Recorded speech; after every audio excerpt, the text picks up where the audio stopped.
Muy buenos días. Muchas gracias por continuar con nosotros en el estudio de la lección. Quiero recordarte que durante todo este trimestre estamos estudiando este tema muy importante, el cual lleva por título Viviendo la vida cristiana, de la serie de Tesoros de la Verdad, parte número 4. Es la última de este año, el último trimestre, y pues en esta semana, que ya estamos en la parte final de la semana, estamos estudiando este tema muy importante que se titula la organización del sacerdocio de Melquisedec. Un tema muy importante, muy interesante, que ya hemos visto cómo se va desarrollando la iglesia bajo el ministerio del sacerdocio de Melquisedec.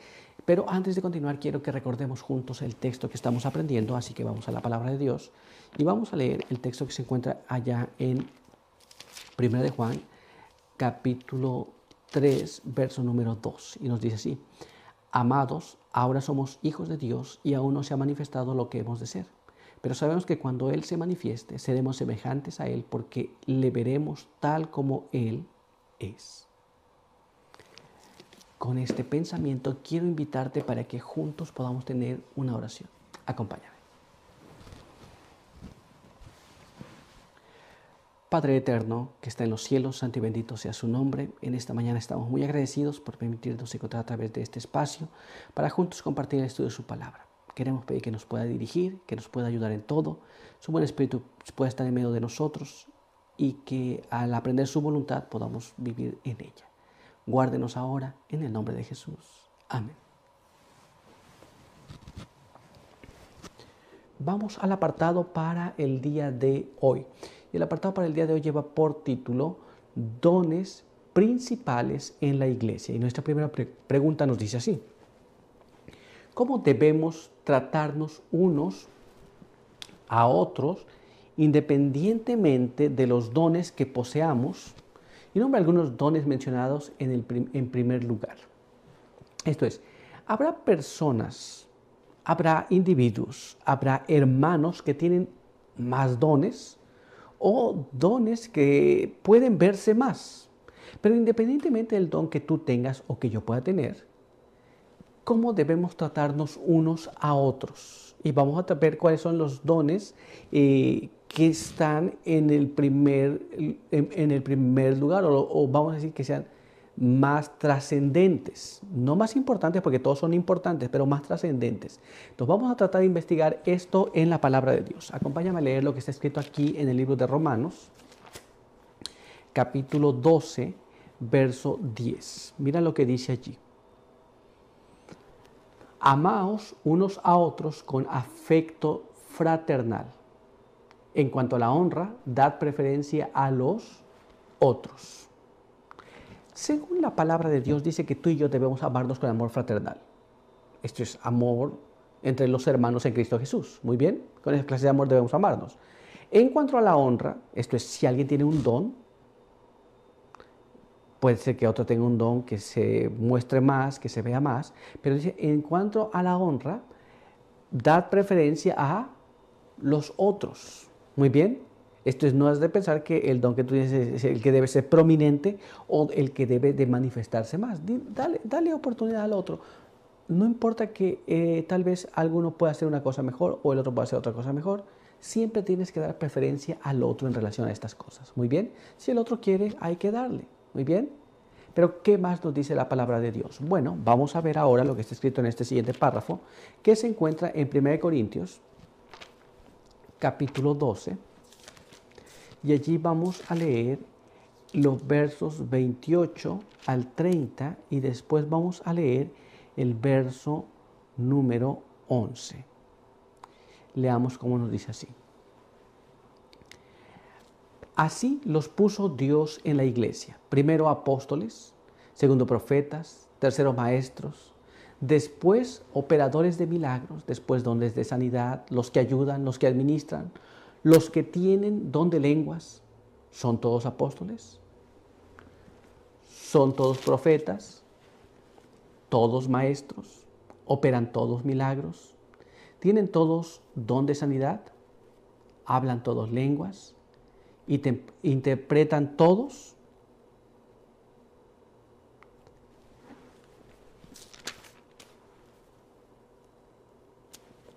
Pero todas estas cosas las efectúa uno y el mismo Espíritu, y reparte a cada uno en particular como Él quiere. La Biblia dice que primeramente, estos son los primeros dones que se otorgan, primeramente en la iglesia puso apóstoles. Entonces están los apóstoles, después los segundos son los profetas y lo tercero, los milagros. Entonces los importantes, los maestros, perdón. Estos son los importantes. Después vienen los milagros, sanidades, ayudas, gobernación, todas estas cosas son las que vienen allí. No todos pueden hacer lo mismo, pero realmente el que da estos dones, esto es, el don está dado a la iglesia que puede manifestarse en un individuo. Muy bien, pero quien da el don, quien otorga el don a los individuos es el mismo Espíritu. Así que no ha de gloriarse nadie por decir yo tengo este don y tú no lo tienes. No, el Espíritu es el que da el don y lo da y lo reparte según Él ve que conviene, como Él quiere. ¿Nos damos cuenta? Ya sabemos ahora qué es lo que debemos hacer con estas cosas. ¿Estamos claros? Pues vamos a continuar entonces y vamos a ver ahora lo que nos dice nuestra siguiente pregunta. Acompáñame. Explica algunos deberes de los ministros y por qué su labor no se limita a una sola iglesia. Muy bien, entonces vamos a tratar de entender cuál es la labor de los ministros y por qué esa labor que ellos realizan no se limita a una sola iglesia, a un solo lugar. Vamos a tratar de entender esta parte. Vamos a ver lo que está escrito en la palabra de Dios. Leamos lo que dice aquí en el libro de Juan, capítulo número 21. Y allí vamos a leer el verso 15 al verso 17. Cuando terminaron de comer, Jesús preguntó a Simón Pedro: Simón, hijo de Juan, ¿me amas más que estos? Él respondió: sí, Señor, tú sabes que te amo. Jesús le dijo: apacienta mis corderos. Volvió Jesús a preguntarle: Simón, hijo de Juan, ¿me amas? Pedro respondió: sí, Señor, tú sabes que te amo. Le dijo: apacienta mis ovejas. Por tercera vez le preguntó: Simón, hijo de Juan, ¿me amas? Pedro se entristeció de que le preguntara por tercera vez: ¿me amas? Y respondió: Señor, tú sabes todas las cosas, tú sabes que te amo. Jesús le dijo: apacienta mis ovejas. Aquí tenemos una situación muy interesante que Jesús le pregunta a Pedro. Y le pregunta 3 veces y 3 veces le responde algunas cosas interesantes. Nos damos cuenta, esta es una parte del trabajo del ministerio. Pero, ¿qué más nos dice la palabra de Dios? Vamos a ver ahora lo que está escrito en este siguiente párrafo, que se encuentra en el libro de 2 de Corintios, capítulo 11. Y allí vamos a leer el verso número 28. Mira cómo dice: además de otras cosas, lo que sobre mí se agolpa cada día, la preocupación por todas las iglesias. Tiene aquí Pablo este asunto que está compartiendo con los creyentes. Esto es, él estaba preocupado no por una sola iglesia, sino por todas las iglesias. Esto es, Pablo sabía el asunto aquí, sabía el asunto allá y tenía preocupación por estas cosas. ¿Nos damos cuenta? Pero, ¿qué más nos dice la palabra de Dios? Vamos a ver ahora lo que está escrito en este siguiente párrafo de la palabra de Dios. Este se encuentra allá en el libro de Tito, capítulo 1, y allí vamos a leer el verso número 5. Por eso te dejé en Creta, para que acabaras de organizar lo que faltaba y pusieras ancianos en cada ciudad como te mandé. Así que, además de esto, se tenía que organizar el trabajo que se tenía que hacer y tenía que organizar los lugares en cada iglesia. Nos damos cuenta, la labor de ministro va más allá de trabajar con las personas, con las almas. También tiene un aspecto de preocupación por las iglesias, un aspecto administrativo de las iglesias. Pero, ¿qué más? Vamos a ver ahora lo que nos dice este siguiente párrafo, que se encuentra en 1 Corintios, en el capítulo 4, y en el verso número 17. Y ahí leemos así. Por eso os he enviado a Timoteo, mi hijo amado y fiel en el Señor, quien os recordará mi proceder en Cristo, de la manera que enseño en todas partes, en todas las iglesias. La Biblia nos habla entonces que la labor del ministro no está limitado a un lugar específico. Muy bien, pero donde el Señor le pone. Muy bien, tiene preocupación por las iglesias. No es apenas un asunto de parecer que hago algo.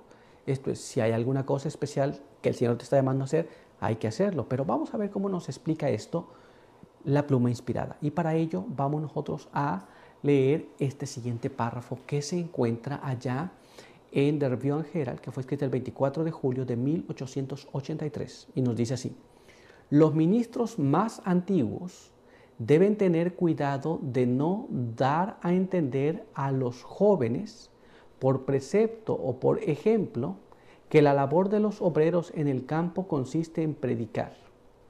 La educación que más necesitan los ministros jóvenes es la que los capacita para trabajar en los diversos departamentos de la causa y aliviar a los que están agotados por el exceso de trabajo. También hay laicos en la iglesia que tienen habilidades que pueden ser puestas al servicio y a quienes se debe hacer responsables de alguna parte del trabajo, que sientan que no debe haber holgazanes en la viña del Señor. Entonces, estamos entendiendo aquí, no es el trabajo del ministro hacer todo y tampoco quedar solamente por allí. Y que los ministros más de edad o de más experiencia no sean los jóvenes que solamente deben predicar. O sea, hay un trabajo que hacer aquí, allá, en diversos ramos de la iglesia. Vimos Pablo a Timoteo lo deja en cierta zona, Pablo a Tito lo deja en cierta zona para realizar trabajos que ellos pueden hacer mientras él iba a otras zonas a ayudar a las iglesias. ¿Estamos entendiendo? Esta es la labor del ministro, es trabajar con las almas, trabajar en favor de la iglesia, trabajar en la administración, parte de la iglesia también, dejar encargados aquí y allá diferentes personas que puedan llevar el trabajo que debe ser compartido, por supuesto, entre los hermanos de la iglesia y entre los ministros. ¿Nos damos cuenta? Esto es un amplio campo de trabajo el que debe llevarse a cabo. ¿Estamos claros? Ahora sabemos cuál es la labor de los ministros también. Muy bien, pero vamos a continuar y vamos a ver ahora lo que nos dice nuestra siguiente pregunta. Acompáñame. ¿Quién elige a los obreros y en qué se convierten una vez elegidos? ¿Cómo es que se pone una persona para ser un obrero? Esa es la pregunta que tenemos que hacernos.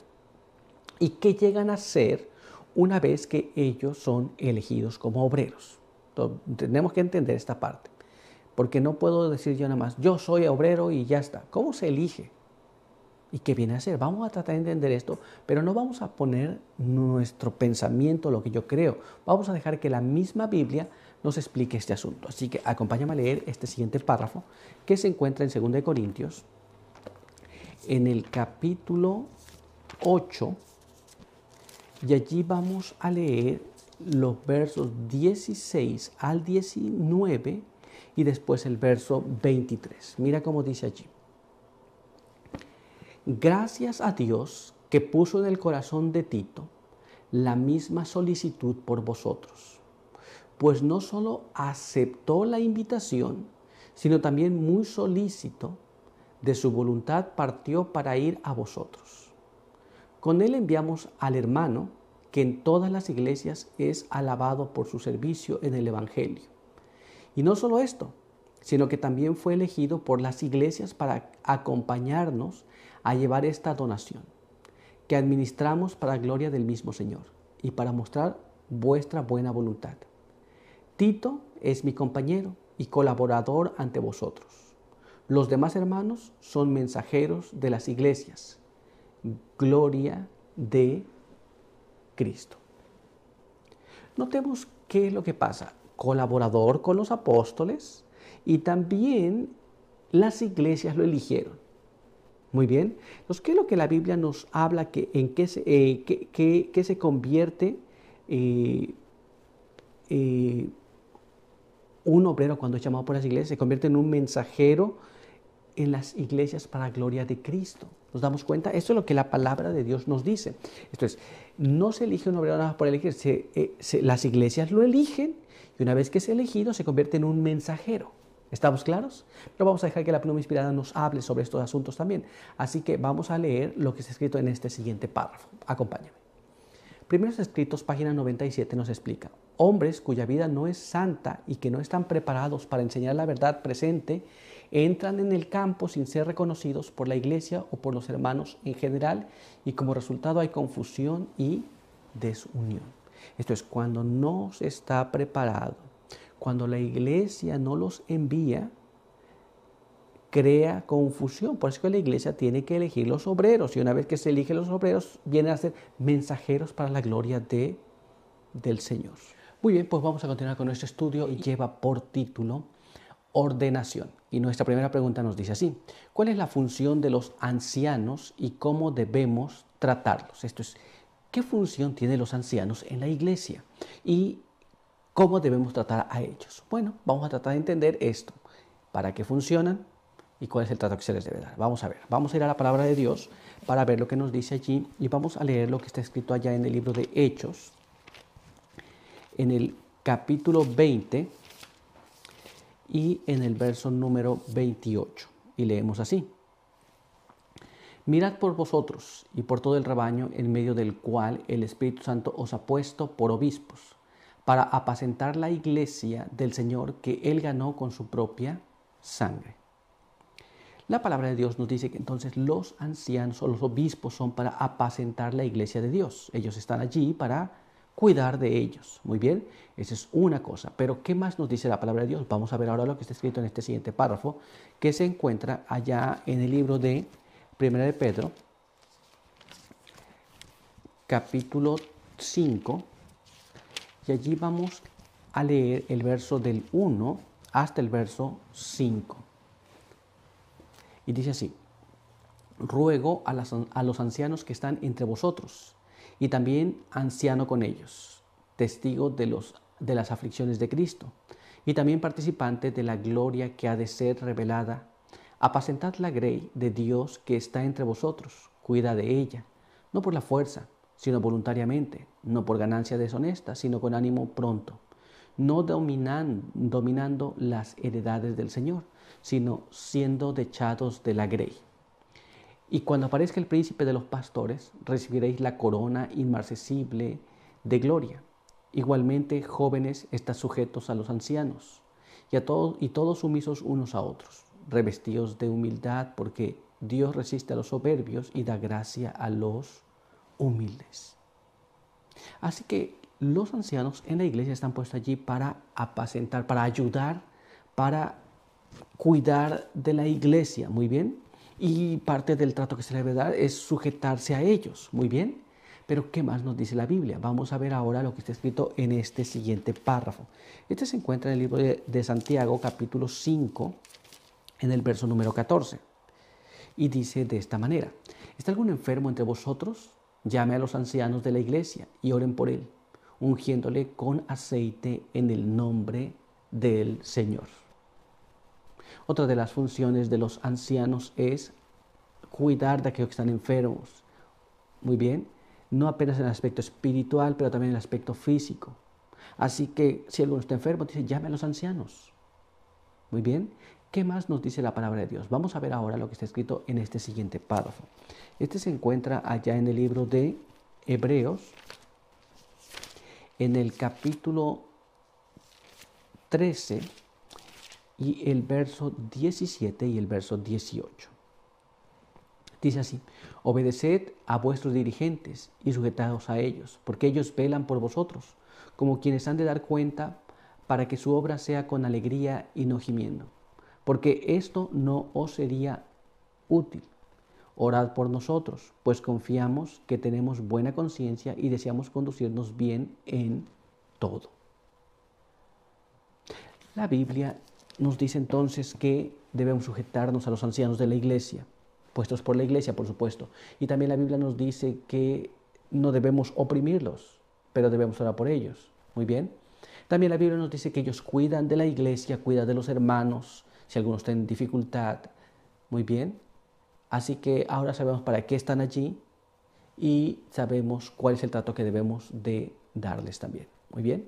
Pero vamos a continuar y vamos a ver ahora lo que nos dice nuestra siguiente pregunta. Describe el proceso de ordenación y explica cuándo resulta apropiado. Esto es, si hay algún anciano, ¿cómo es que llegó a ser anciano? Si alguien es ordenado, ¿cómo es que llega a ser ordenado? Muchas personas tienen la idea de que simple y sencillamente alguien es ya nada más porque se le ocurrió. Pero vamos a ver cuál es ese proceso y cuál es el resultado si la ordenación es hecha correctamente. Para ello vamos a citar la palabra del Señor para ver lo que nos dice. Y allí leemos en el libro de los Hechos, en el capítulo 6 y el verso 1 al 3 y después el verso número 6. Y leemos así. En esos días, como crecía el número de los discípulos, los creyentes griegos se quejaron contra los hebreos de que sus viudas eran descuidadas en la asistencia diaria. Entonces los 12 convocaron a la multitud de los discípulos y dijeron: no es bueno que nosotros descuidemos el ministerio de la palabra de Dios para servir a las mesas. Por tanto, hermanos, elegid entre vosotros a 7 hombres de buen testimonio, llenos del Espíritu Santo y de sabiduría, a quienes encarguemos este trabajo. A estos presentaron ante los apóstoles, quienes orando les impusieron las manos. La Biblia nos dice entonces que ¿cómo se lleva a cabo la ordenación? Bueno, se eligen varones correctos, llenos del Espíritu Santo, que tengan buena reputación entre los hermanos, y una vez presentados allí y aprobados por la iglesia, por supuesto, porque ellos los presentan, se le impone las manos y entonces quedan ordenados. Muy bien, eso es lo que la Biblia nos dice, clara y sencillamente. Pero, ¿qué más nos dice la palabra de Dios? Vamos a ver ahora lo que está escrito aquí en este siguiente párrafo, en el libro de Hechos, capítulo 14, en el verso número 23. Y allí leemos de esta manera.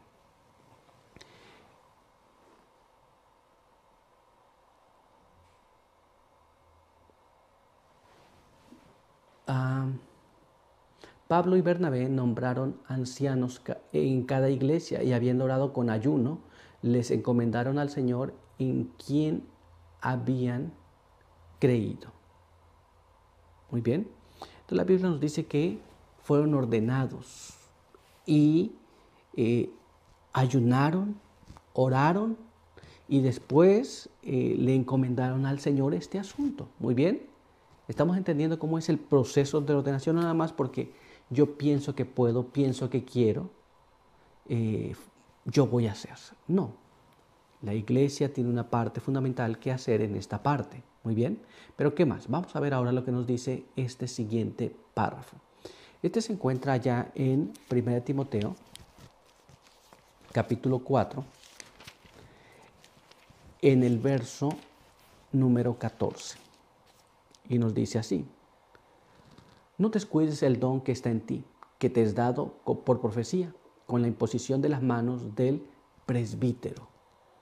Muy bien, la palabra de Dios nos dice que se tiene que poner las manos. Hay personas que pueden pensar que pueden ser nada más así, pero tiene que ser ordenado por alguien que ya tiene esa autoridad, según la palabra de Dios.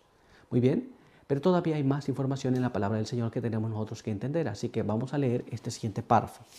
Este se encuentra allá en el libro de Tito, capítulo 1, verso 7 al verso 9.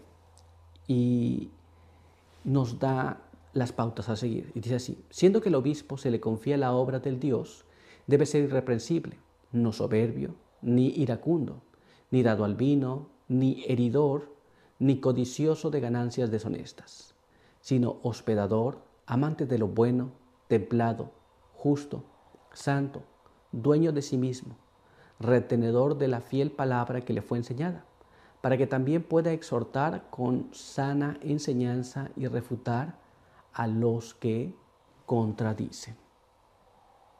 Así que entonces la Biblia nos da el asunto de cómo debe ser el anciano, no apenas, o el que va a ser ordenado. No apenas es que cualquier persona va a ser, sino que la iglesia da la pauta, en la Biblia da las formas que debe seguirse, debe ayunarse, debe orarse, debe imponerse las manos, debe tener buen renombre, lleno del Espíritu Santo y estas cualidades que acabamos de ver en este momento, en este párrafo. Pero ¿qué nos dice la pluma inspirada sobre estos asuntos? Vamos a ver lo que nos instruye en estos respectos. Leamos aquí en Testimonios para la Iglesia, tomo 4, en la página 406. Cuando es preciso confiar responsabilidades a una persona, no se trata de saber si es elocuente o rica, sino si es de honrada, fiel, si es y trabajadora. Porque sean cuales sean sus logros, sin esas calificaciones, es altamente inadecuada para cualquier cargo de confianza. Honrado, fiel y trabajador. Tiene que verse si estas cosas están así en su vida o no están. Muy bien, porque todo lo que haya hecho, cualquier cosa que pueda reclamar que hizo, perdería en valor si estas cosas no funcionan en su vida. Pero ¿qué más? Vamos a ver ahora lo que nos dice este siguiente párrafo. Acompáñame. Testimonios para la Iglesia, tomo 1, en la página 190 y página 191 nos dice así. Vi que ustedes habían pensado que este o aquel obrero había sido llamado a trabajar en el campo, cuando en realidad no sabe nada de ese asunto. Ustedes no pueden leer el corazón. Si hubieran bebido abundantemente de la verdad del mensaje del tercer ángel, no pensarían que tienen tanta libertad para decir quién ha sido llamado por Dios y quién no ha sido, quién no lo ha sido. El hecho de que una persona pueda orar y hablar bien no constituye una evidencia de que Dios la haya llamado. Todos ejercen cierta influencia y esa influencia debiera revelar a Dios. Muchas veces se hacen los llamados a personas que realmente no tienen las calificaciones para ser llamados, pero parece que habla bien, parece que se expresa bien, parece que hay algo y sin embargo no son llamados por Dios. Muy bien, pero vamos a continuar y vamos a ver qué más nos dice este siguiente párrafo. Acompáñame a leerlo. Pero en el asunto de si este o aquel debieran dedicar su tiempo a trabajar por las almas, es de gran importancia, de modo que nadie, sino Dios, puede decidir quién debe dedicarse a esta solemne tarea. En los días de los apóstoles había hombres buenos que podían orar con poder y hablar con precisión. Sin embargo, los apóstoles que tenían poder sobre los espíritus inmundos y podían sanar a los enfermos, no se atrevieron usando únicamente su propia sabiduría a apartar a alguien para que fuera portador de la voz de Dios en esa sagrada obra, en esa obra sagrada. Aguardaron hasta tener una evidencia inequívoca acerca de la manifestación del Espíritu Santo. Vi que Dios había dado a sus ministros el deber de decidir quién reunía las condiciones necesarias para la obra sagrada. Y juntamente con la Iglesia y las señales manifestadas del Espíritu Santo, debían decidir quiénes debían ir y quiénes estaban descalificados para ir. Vi que si la tarea de decidir quiénes estaban suficientemente calificados para llevar a cabo esta gran obra se dejaba librada a unas pocas personas, como resultado se produciría confusión y distracción en todas partes. Muchas veces tienen este tipo de situaciones las diferentes iglesias, donde en la mano de 2 o 3 personas queda el decidir quién puede ser y quién no puede ser. Y no es la voluntad de Dios que sea así. Hay muchas personas que han entrado en el campo de trabajo y que realmente no tienen las cualidades. Y hay personas que no han entrado al campo de trabajo, no han sido llamados jamás y tienen las cualidades. ¿Quién decide esto? Ya vimos, oración, ayuno, la iglesia, los líderes de la iglesia y la voluntad de Dios expresada en la persona que ha de ser llamada. No hemos de decidir por cuenta propia, sino hemos de dejar que el Señor nos guíe en estas cosas. Muy bien, pero ¿qué más? Vamos a ver ahora lo que nos dice este siguiente párrafo. Acompáñame. Los Hechos de los Apóstoles en la página 78 nos explica. Los mismos principios de piedad y justicia que debían guiar a los gobernadores del pueblo de Dios en los tiempos de Moisés y de David, habían de seguir también aquellos a quienes se les encomendó la vigilancia de la recién organizada Iglesia de Dios en la dispensación evangélica, en la obra de poner en orden las cosas en todas las iglesias y de consagrar hombres capaces para que actuaran como oficiales. Los apóstoles mantenían las altas normas de dirección bosquejadas en los escritos del Antiguo Testamento. Nos damos cuenta, esto es el estándar para decir esta persona tiene las cualidades para hacer lo que tiene que hacer, para dirigir la obra del Señor, estaban plasmadas en las escrituras del Antiguo Testamento y los discípulos se apegaban a ellas. Así que en la ordenación muchas veces se puede seguir lo que el hombre quiere, pero no es la voluntad de Dios. Y muchas veces se puede seguir la voluntad de Dios y entonces la obra tendrá el éxito que se requiere. Muy bien, pues vamos a continuar con nuestro estudio. Lleva por título Pecado abierto. Y nuestra primera pregunta nos dice así: ¿cómo debemos tratar el pecado en la iglesia? Una vez que una persona es separada de la membresía de la iglesia, ¿cuál es la única manera de ser reincorporada? Esto es, muchas veces se tiene la tendencia de suavizar las cosas, pero cuando hay pecado, cuando el pecado es abierto, cuando el pecado es conocido, ¿cómo se debe tratar? Y si se trata después, ¿qué va a pasar con la persona? Vamos a tratar de entender esto y vamos a ver lo que la Biblia nos dice. Así que para ello vamos a leer el texto que se encuentra allá en el libro de Mateo, capítulo 18. Y allí vamos a leer el verso 15 hasta el verso número 20. Y leemos así: si tu hermano peca contra ti, ve y muéstrale su falta entre tú y él solo. Si te oye, habrás ganado a tu hermano. Si no te oye, toma aún contigo a uno o dos, para que en boca de 2 o 3 testigos conste toda palabra. Y si no los oye a ellos, dilo a la iglesia. Y si no oye a la iglesia, tenlo por gentil y publicano. Os aseguro que todo lo que atéis en la tierra habrá sido atado en el cielo, y todo lo que desatéis en la tierra habrá sido desatado en el cielo. Además, os digo que si 2 de vosotros se ponen de acuerdo en la tierra, todo lo que pidan les será hecho por mi Padre que está en los cielos. Porque donde están 2 o 3 reunidos en mi nombre, ahí estoy yo en medio de ellos.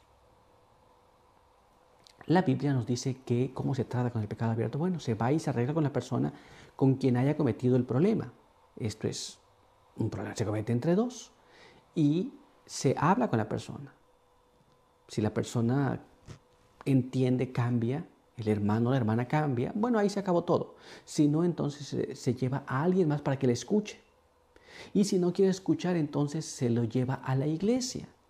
Y si no quiere escuchar a la iglesia, entonces la Biblia dice que debes tenerlo por gentil y publicano. Muy bien. Y después nos habla que todo lo que atemos en la tierra se va a atar en el cielo. Y todo lo que desatemos en la tierra será desatado en el cielo también. Muy bien. Y si 2 se ponen de acuerdo, cualquier cosa que pidan va a ser hecha. Eso es lo que la Biblia nos dice. ¿Cómo se trata el pecado de esta manera? Pero, ¿qué más nos dice la palabra de Dios? Vamos a ver ahora lo que está escrito en este siguiente libro.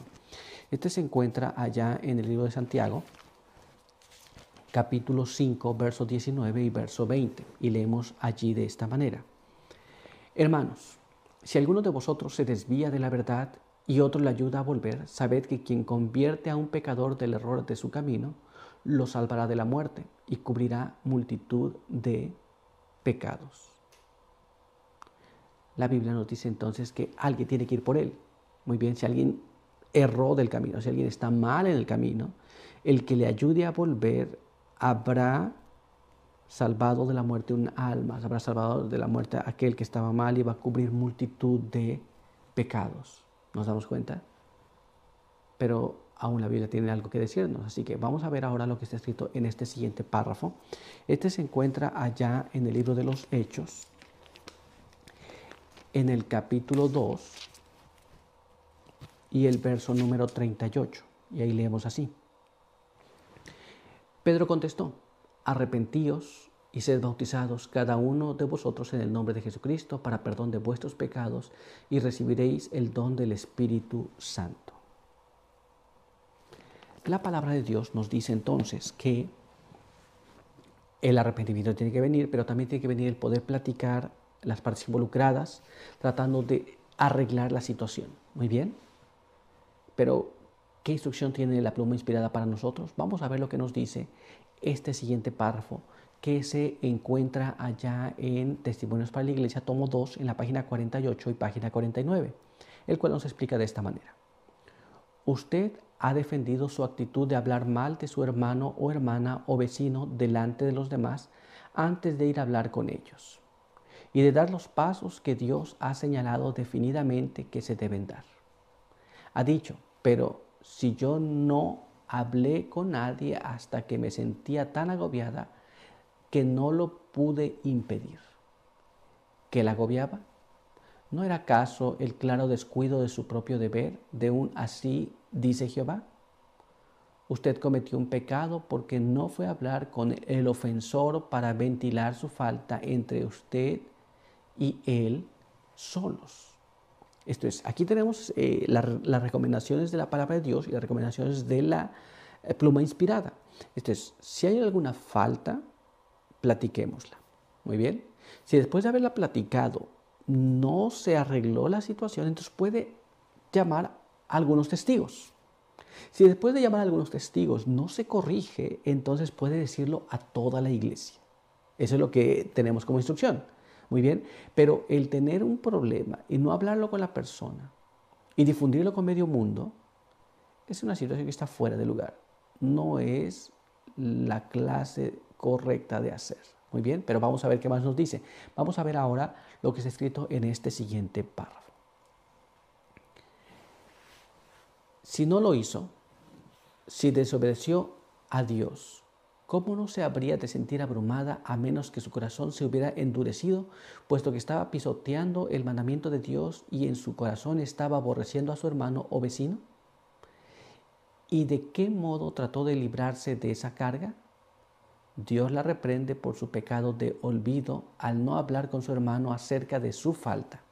Y usted se disculpa y se consuela con un pecado de comisión. Es, a saber, hablar de las faltas de su hermano con otra persona. ¿Esto es la forma adecuada de obtener tranquilidad, cometiendo un pecado? Esto es, hay personas que pueden pasar mucho tiempo, no dicen nada, se quedan callados. Divulgan situaciones entre una y otra persona a medio mundo. Lo hablan de aquí, lo hablan de allá, dicen las cosas de personas y la persona con quien realmente debían hablar nunca lo habla. Esto es una falta. Muy bien, esto no está correcto. Esta es una falta que no debía de llevarse a cabo de esta manera. Ahora, después, cuando el asunto es conocido, van y hablan. El daño ha sido creado y ahora hay un pecado tras otro. ¿Nos damos cuenta? Lo mejor es hablar entre las dos personas y si el asunto quedó allí, allí quedó. Se ha cubierto multitud de pecados. ¿Por qué? Porque una cosa lleva a otra. Imagine que una persona habla en contra de otra sin que la primera persona lo sepa. Se va a manchar su reputación, se va a poner en telejuicio sus conductas, sus motivos, cosa que no se sabe. Y ahora después, uno piensa que las personas con las que habló se van a quedar callados, pero tal vez ellos van a seguir hablando y hablando y hablando. Y finalmente se crea una gran onda expansiva donde las personas quedarán hablando unas de otras. Es muy triste, porque las personas que hablan de otro no tienen el valor de hablarlo de frente con la persona. ¿Nos damos cuenta? Pero vamos a ver qué más nos dice la pluma inspirada. Vamos a leer lo que está escrito en este siguiente párrafo. Acompáñame. El discurso maestro de Jesucristo en la página 109 nos explica: mientras no nos sintamos en condiciones de sacrificar nuestro orgullo y aún de dar la vida por salvar a un hermano desviado, no debemos echar la viga, no habremos echado la viga de nuestro propio ojo ni estaremos preparados para ayudar a nuestro hermano. Pero cuando lo hayamos hecho, podremos acercarnos a él y conmover su corazón. La censura y el oprobio no rescataron jamás a nadie de una posición errónea, pero ahuyentaron de Cristo a muchos y los indujeron a cerrar sus corazones para no dejarse convencer. Un espíritu bondadoso y un trato benigno y persuasivo pueden salvar a los perdidos y cubrir multitud de pecados. La revelación de Cristo en nuestro propio carácter tendrá un poder transformador sobre aquellos con quienes nos relacionamos. Muchas veces cuando una persona dice, voy a decirle el mal que está haciendo, y va y censura, y recrimina, y dice cosas que no están correctas. Lejos de ayudar, perjudica más. Y a veces el daño originado a partir de querer corregir resultó ser peor aún, pues alejó a esa alma que ya estaba en condiciones difíciles, la alejó completamente de Jesús. Pero a veces las personas que hacen esto se sienten orgullosos de decir, mira, yo fui y traté el pecado, pero no salvó el alma. Nos damos cuenta. Es una cosa terrible, pero hemos de tratar de ayudar y salvar a la persona. Hemos de tratar de atraerlos a Jesús, pues la censura, la reprobación, el oprobio nunca atrajeron a nadie a Cristo, más bien lo alejaron. Y hay personas que tal vez nunca vuelven, no porque no tengan el deseo de volver, sino por la actitud tal vez de nosotros mismos al censurar, al hablar no palabras de ánimos, ni en buena manera, sino al tratar de corregir lo que a nuestro parecer está mal. Pero esa no debe ser la actitud. Esto es, debe tratarse fielmente, pero debe hacerse las cosas como hemos leído, estar dispuestos a sacrificar todo para poder salvar un alma. Pero vamos a continuar y vamos a ver ahora lo que nos dice nuestra siguiente pregunta. Veamos aquí. ¿Deben atenerse todos los pecados a Mateo 18? Esto es, todas las cosas, vamos a decir, si no siguió Mateo 18, no funciona. Todo debe seguirse de esta manera. Vamos a ver lo que la Biblia nos dice. Hay quien piensa que sí, que en todas las cosas se debe seguir Mateo 18. Hay quien piensa que no, que en algunas cosas no. Vamos a ver lo que la palabra de Dios nos dice. Así que vamos a leer lo que está escrito aquí en 1 de Timoteo, capítulo 5, en el verso número 20. Y ahí leemos así. A los que persisten en pecar, repréndelos ante todos, para que los demás también sean reverentes. La Biblia nos dice que si alguien persiste en pecar, esto es, continúa, peca y hace lo malo y no quiere hacer, dice, repréndelos en público. ¿Y qué pasa con Mateo 18? El pecado abierto, y una persona hace lo que no debe y está constantemente en eso, entonces tienes que reprenderlo. Muy bien, en público. No siempre se sigue Mateo capítulo 18. Hay personas que conocen también la palabra del Señor y que abusan de Mateo capítulo 18 diciendo, ¿sabes qué? No seguiste Mateo capítulo 18, estás en falta. Pero la Biblia no dice que todos los casos son iguales. Al que persiste en pecar, repréndele en público. ¿Nos damos cuenta? Eso es lo que la palabra de Dios dice. ¿Qué significa? Vamos a ver lo que nos dice la pluma inspirada. Acompáñame a leer este siguiente párrafo. Este se encuentra en Testimonios para la Iglesia, tomo 12, en la página 15.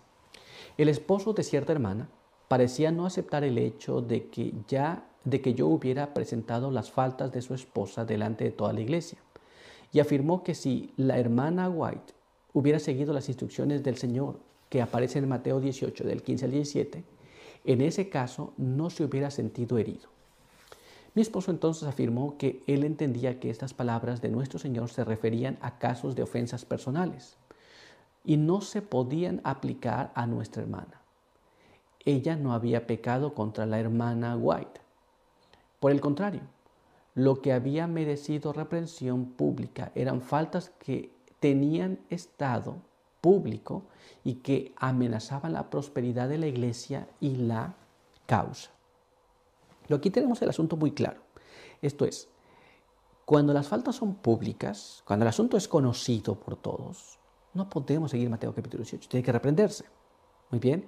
Cuando hay un pecado personal de un hermano peca contra otro, tiene que seguirse Mateo capítulo 18. Muy bien. Entonces nosotros tenemos que estar claros en ese asunto para no errar y no cometer errores que nos lleven a crear más polémica que otra cosa. Faltas públicas, pecados abiertos, conocidos y públicos, deben ser reprendidos de la misma manera. Problemas personales, pecados personales entre un hermano y otro, ofensas entre uno y otro, deben conducirse Mateo capítulo 18. Muy bien, pues vamos a continuar con ese estudio que lleva por título Estableciendo doctrinas. Y vamos a ver cómo se hace esto. Nuestra primera pregunta nos dice de esta manera: ¿puede decidir cada miembro de la iglesia sobre cuestiones doctrinales? Esto es, ¿puede una persona, miembro de la iglesia, decir, a partir de ahora yo creo que la doctrina debe ser de esta manera? ¿Puede alguien decidir estas cosas? Vamos a ver lo que la Biblia nos dice sobre este asunto. Porque hay personas que crean doctrinas a partir de ciertas ideas, algún párrafo, alguna cosa que se le ocurrió, pero ¿puede alguna persona decidir que esta doctrina es así o de esta otra manera? Vamos a ver lo que la Biblia nos dice. Así que vamos a leer lo que está escrito aquí en el libro de Hechos, en el capítulo 15, y el verso 3 hasta el verso número 6. Y ahí leemos de esta manera: ellos pues, enviados por la iglesia, pasaron por Fenicia y Samaria, contando la conversión de los gentiles, y causaban gran alegría a todos los hermanos. Al llegar a Jerusalén, fueron recibidos por la iglesia y por los apóstoles y los ancianos, y contaron todas las cosas que Dios había hecho por medio de ellos. Algunos de los creyentes que habían sido de la secta de los fariseos se levantaron diciendo que era necesario circuncidarlos y mandarles que guarden la ley de Moisés. Entonces se reunieron los apóstoles y los ancianos para tratar este asunto. Aquí tenemos un caso muy claro y muy específico de algunos queriendo tener una doctrina nueva de la que ya se tenía. Muy bien, esto es, los cristianos ya no se circuncidaban, pero algunos de los que pertenecieron a los fariseos, que se convirtieron al cristianismo, dijeron: vamos a circuncidarles y que obedezcan la ley de Moisés.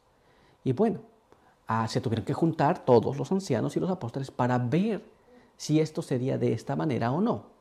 Muy bien, ¿qué nos dice la pluma inspirada? Vamos a ver lo que está escrito en este siguiente párrafo. Acompáñame a leerlo. Se encuentra en Bosquejos de la vida de Pablo, en la página 70, y nos dice así: el conjunto de cristianos no fue llamado a votar sobre la cuestión.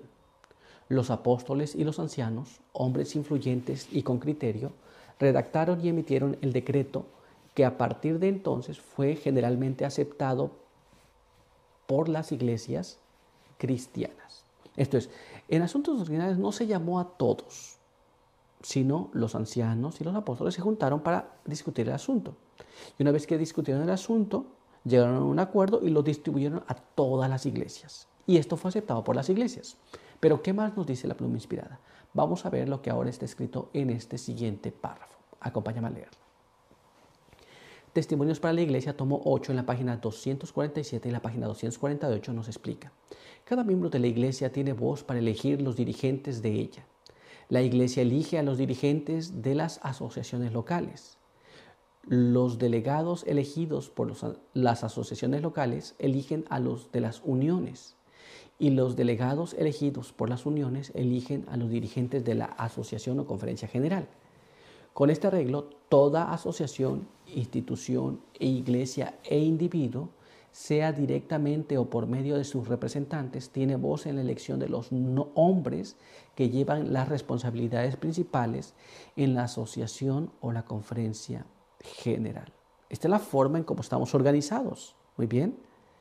Entonces, ¿puede una persona decidir directamente a través de los representantes? Claro que sí.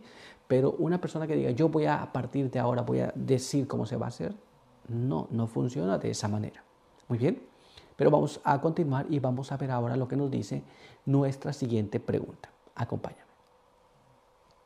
Una vez tomada una decisión oficial, ¿cómo debemos tratar esa decisión y qué efecto tiene en todo el cuerpo? Esto es una vez que ya se decidió, como el caso de Jerusalén. cuando estaban decidiendo este asunto. ¿Cómo debe tratarse esta decisión? Vamos a ver lo que nos dice la palabra de Dios sobre este asunto. Acompáñame a leer este siguiente párrafo que se encuentra allá en el libro de los Hechos, en el capítulo 15, el verso 22 hasta el verso número 30. Y dice así: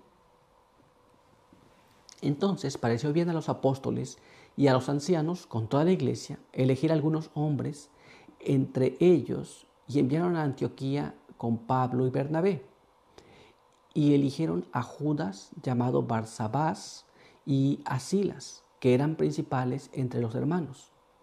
Con ellos mandaron la siguiente carta: los apóstoles, los ancianos y los hermanos, a los hermanos de entre los gentiles que están en Antioquía, Siria y Sicilia, salud. Hemos sabido que sin nuestra autorización algunos han salido de nosotros y os han inquietado y han turbado vuestro ánimo con sus palabras, mandando que os circuncidéis y guardéis la ley. Así, de común acuerdo, nos ha parecido bien enviaros algunos hombres con nuestros amados hermanos Bernabé y Pablo, que han expuesto su vida por el nombre de nuestro Señor Jesucristo. Así enviamos a Judas y a Silas, que también de palabra os harán saber lo mismo, porque ha parecido bien al Espíritu Santo y a nosotros no imponeros ninguna carga más que estas necesarias, que os abstengáis de alimentos sacrificados a los ídolos, de sangre, de animales estrangulados y de fornicación. Haréis bien en guardar de estas cosas. Pasadlo bien.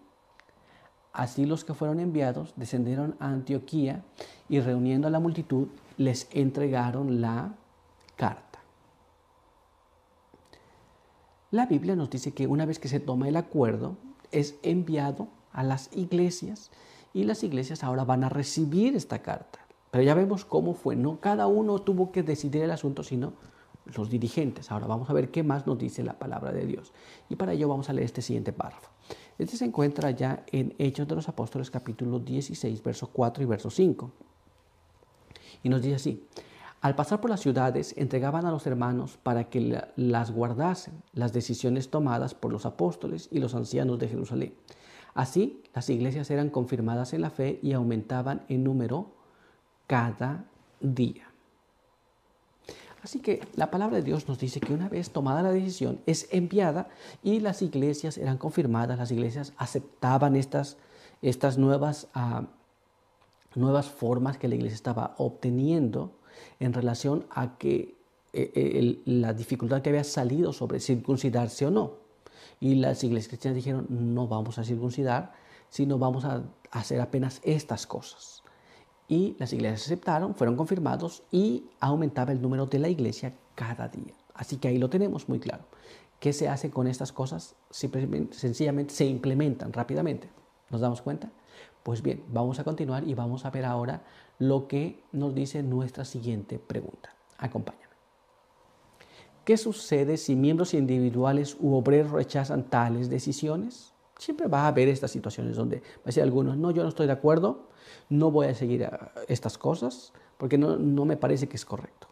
Entonces, ¿qué pasa en esos casos o en esas situaciones? Vamos a dejar que la palabra de Dios nos hable sobre este asunto.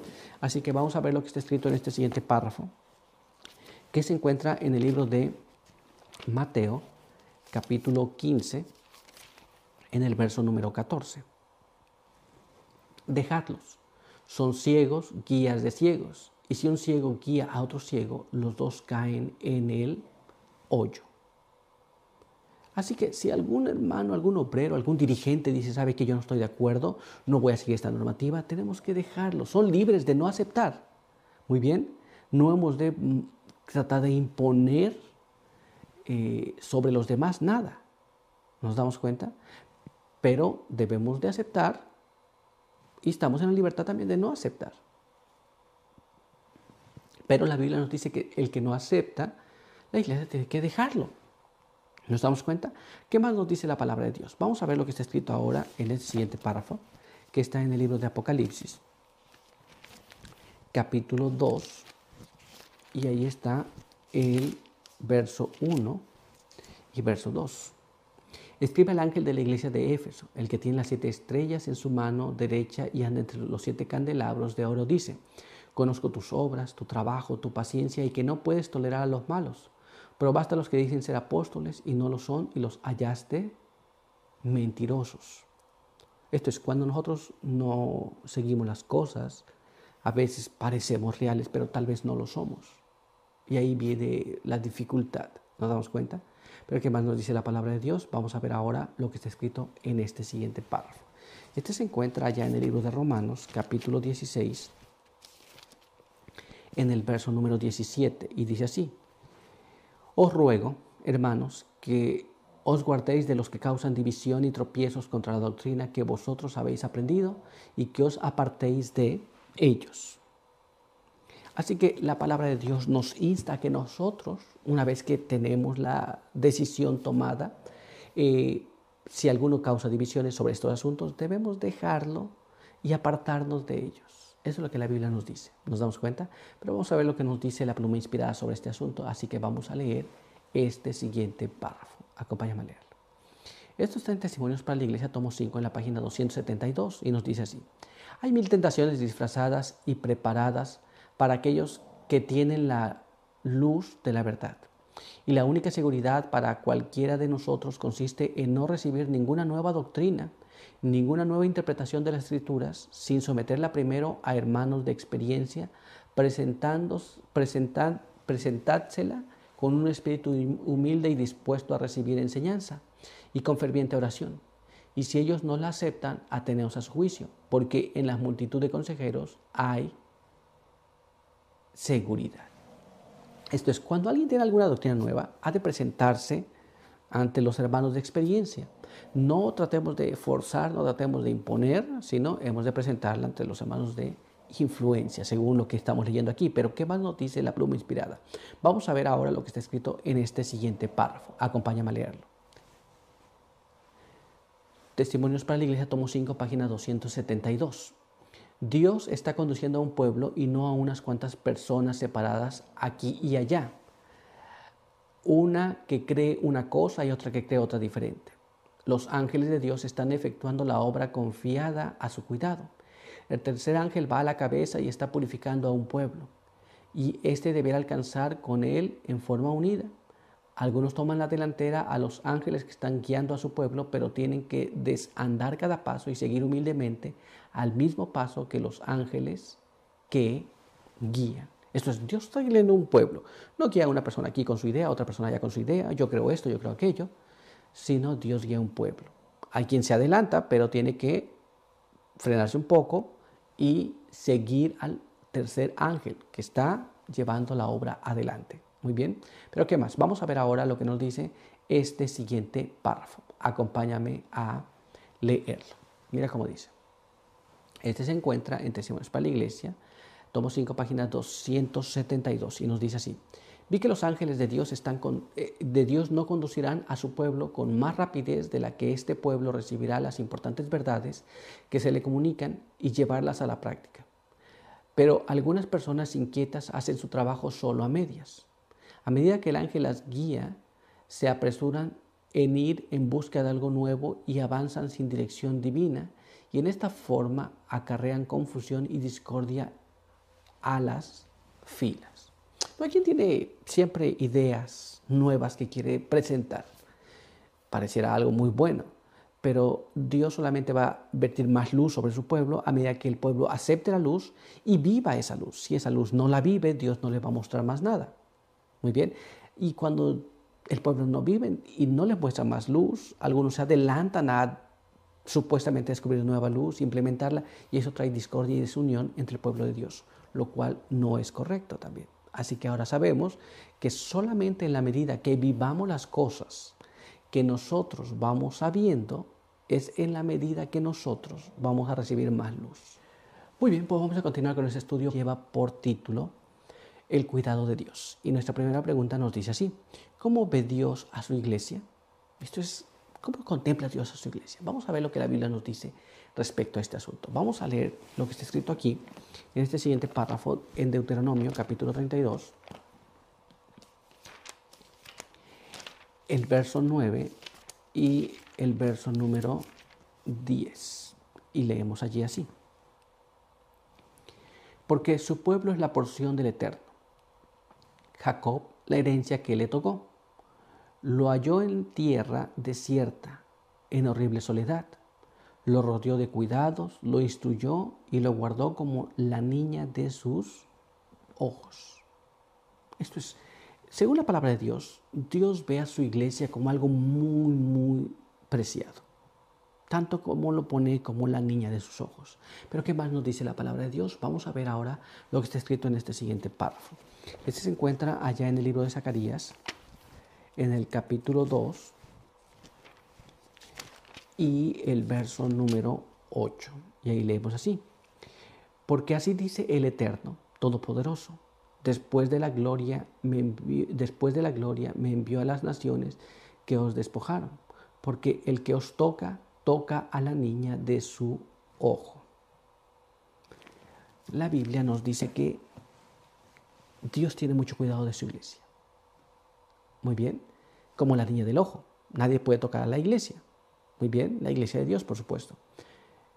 Esto es de un valor muy alto para Dios. Pero vamos a ver qué es lo que nos dice la pluma inspirada. Vamos a leer lo que está escrito en este siguiente párrafo. Este se encuentra allá en los materiales de Ellen White de 1888, en la página 1012, y nos dice así: cuando el Señor eligió a la nación judía y les ordenó que no se unieran con otro pueblo, fue para que no se corrompieran, para que les fuera comunicada la luz que sería dada al mundo. ¿Se negó el Señor a que su luz brillara sobre otras naciones? No. Pero esas naciones idólatras levantaban barreras, interponían obstrucciones, se apartaban cada vez más de la luz, se adentraban cada vez más en las tinieblas morales y se volvían cada vez más ciegas. Muy bien. Entonces, al pueblo se le prohibió unirse con otras naciones porque las naciones no querían saber nada de Dios. Muy bien, pero no termina allí. Vamos a ver ahora lo que nos dice este siguiente párrafo. Acompáñame a leerlo. Mira cómo dice: era necesario que una nación se convirtiera en depositaria de la verdad sagrada, para que hubiera al menos un canal a través del cual los rayos de luz pudieran brillar en el mundo. De igual modo, en esta época, Dios ha confiado a su pueblo la más sagrada verdad. Significa que tendrá luz para derramar en medio de las tinieblas que lo rodean. Esto es, así como en el antiguo Israel Dios depositó la ley de Dios en este pueblo, en la actualidad Dios deposita la luz de la verdad en su iglesia para que se derrame sobre las demás naciones. Pero igual como el pueblo de Israel se le pidió que no se una con las demás naciones, se le pide a la iglesia la misma cosa. Muy bien, en sus prácticas, en sus costumbres debe estar totalmente separado. Pero vamos a ver qué más nos dice. Así que vamos a leer este siguiente párrafo. Mira cómo está escrito aquí. Si nos colocamos del lado de Dios, de Cristo y de las inteligencias celestiales, el amplio escudo de la omnipotencia está sobre nosotros. El poderoso Dios de Israel es nuestro ayudante y no debemos temer. Quien toca al pueblo de Dios toca a la niña de sus ojos. Muy bien, esto es, no hemos de tener temor de ninguna cosa que pueda ocurrir, pues Dios tiene el cuidado y tiene mucho cuidado por su iglesia. Muy bien, ¿estamos claros? Pues vamos a continuar y vamos a ver ahora lo que nos dice nuestra siguiente pregunta. Acompáñame. ¿Qué clase de iglesia estará preparada para Jesús? Esto es, hoy día tenemos muchas iglesias que dicen ser el pueblo de Dios, pero ¿cuál será la iglesia que estará preparada para cuando Jesús aparezca o cuando Jesús la reclame como suya? Vamos a ver lo que nos dice la palabra de Dios sobre este asunto. Así que vamos a leer lo que está escrito aquí en el libro de Tito, capítulo 2, y allí vamos a leer los versos 11 al verso número 14. Leemos de esta manera. Por la gracia de Dios que trae salvación, se manifestó a todos los hombres y nos enseña a renunciar a la impiedad y a los deseos mundanos, y a vivir en este siglo sobria, justa y piadosamente, mientras aguardamos la bendita esperanza, la gloriosa aparición de nuestro gran Dios y Salvador Jesucristo, quien se dio a sí mismo por nosotros para redimirnos de toda iniquidad y purificar para sí un pueblo propio, celoso de buenas obras. Esto es, la Biblia nos dice que habrá una iglesia, muy bien, que va a renunciar a todas las cosas malas, la impiedad, del mundo, y va a vivir sobria, justa y piadosamente. Muy bien, es una iglesia que no va a cometer males. Pero ¿qué más nos dice la palabra de Dios? Vamos a ver ahora lo que está escrito en este siguiente párrafo. Este se encuentra allá en el libro de 1 Juan, capítulo 3, versos 2 y verso 3. Y nos dice así: amados, ahora ya somos hijos de Dios. Y aunque no se ve aún lo que hemos de ser, sabemos que cuando Cristo aparezca seremos semejantes a Él, porque le veremos como es Él. Todo el que tiene esta esperanza en Él se purifica así como Él es puro. La Biblia nos habla que entonces va a haber una iglesia que es totalmente pura. Muy bien. Algunos tienen la idea que esto no puede ser, pero esto es lo que la Biblia nos dice, una iglesia que está purificada del mal. Muy bien. No que está ahora misma, pero que cuando Jesús la reclame como suya, va a estar en estas condiciones. ¿Nos damos cuenta? ¿Qué nos dice la pluma inspirada sobre este asunto? Vamos a ver lo que está escrito en este siguiente párrafo. Acompáñame. Palabras de vida del Gran Maestro en la página 253 nos explica de esta manera. Por su perfecta obediencia, Cristo ha hecho posible que cada ser humano obedezca los mandamientos de Dios. Cuando nos sometemos a Cristo, el corazón se une con su corazón, la voluntad se fusiona con su voluntad, la mente llega a ser una con su mente, los pensamientos se sujetan a Él. Vivimos su vida. Esto es lo que significa estar vestidos con el manto de su justicia. Esto ya no somos nosotros, pero nos vinculamos con Cristo, vivimos la vida de Cristo, hacemos lo que Cristo hacía, pensamos como Cristo, actuamos como Cristo, hablamos como Cristo. Eso es revestirnos de Cristo, tener el manto de justicia. Esto es tener la vida de Cristo mismo en nuestra propia experiencia. ¿Nos damos cuenta? Esta es la iglesia que Jesús va a reclamar como suya. Aquí hay que cumplir estas condiciones. Muy bien, pero por hoy nuestro estudio ha concluido, así que te invito para que oremos. Acompáñame. Padre eterno que está en los cielos, santo y bendito sea su nombre. En esta hora queremos agradecer por permitirnos la vida y la salud. Queremos pedir que su bendición nos pueda acompañar. Pedimos que nos ayude para comprender estas cosas, que podamos purificarnos como la Biblia nos indica, de tal manera que podamos pertenecer al pueblo que Dios ha de reclamar como suyo. Guárdenos aquí, bendiga a aquellos que nos ven y nos escuchan. Denos un buen espíritu para vivir de acuerdo a su voluntad durante este día, por pedirlo todo y agradecerlo en el nombre de Jesús. Amén. Muy bien, pues muchas gracias por estar con nosotros. No te olvides de continuar orando por nosotros. Estamos orando por ti, donde quiera que te encuentres. Y también no te olvides compartir estos materiales. Si no te has suscrito a nuestro canal, te invitamos a que lo hagas y que nos comentes, que te leemos. Muy bien, nos vemos en la siguiente edición de la lección de Escuela Sabática. Por hoy, que Dios te bendiga.